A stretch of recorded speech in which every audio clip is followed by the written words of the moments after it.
More now than ever before, companies are seen as required to play a part to contribute to the welfare of society. Consumers are pushing more and more to see companies not just use their profits to grow their own business, but to improve the lives of the poor. Good old-fashioned philanthropy may seem like the immediate answer, but is this really the best way for corporate giants with loads of not only monetary, but technological, intellectual, and physical resources to enact beneficial change in society? What if companies used these resources and expanded their businesses to serve the poor and create jobs for them? In utilitarianism, the most ethical decision is where the greatest good for the greatest number of people is achieved. So philanthropy can be seen to help the company and its shareholders and to a limited extent its customers. It doesn't help the recipients of aid as much for numerous reasons, one of which is that companies may not really care whether the aid was actually helpful. They're just throwing money at the problem to look like they are doing their part. But when companies grow their businesses into poor areas and do things like create jobs, the same groups benefit as before, but now the poor are benefiting much more because their welfare is now tied to the companies.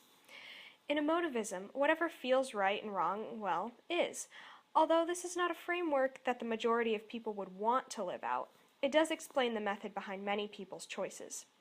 In this manner, customers may be pushing for philanthropy because that is what makes them feel good, and companies obey their customers because that is what makes them and their bottom line feel good.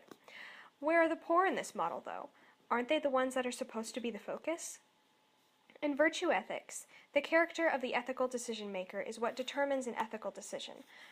But because the determination of ethicality rests solely on the individual, there is the possibility of the person not knowing enough about a situation to choose what will really be the most ethical, which is what could be happening to companies who have good intentions in their giving. Finally, Christianity calls for a balanced approach. For Christians, the call to help the poor is very strong, but they're not to do this haphazardly. Numerous scriptures provide evidence that philanthropy is necessary, but not as a long-term cure. So in the end, companies need to seriously reassess truly how responsible their corporate social responsibility actually is. Created using Powtoon.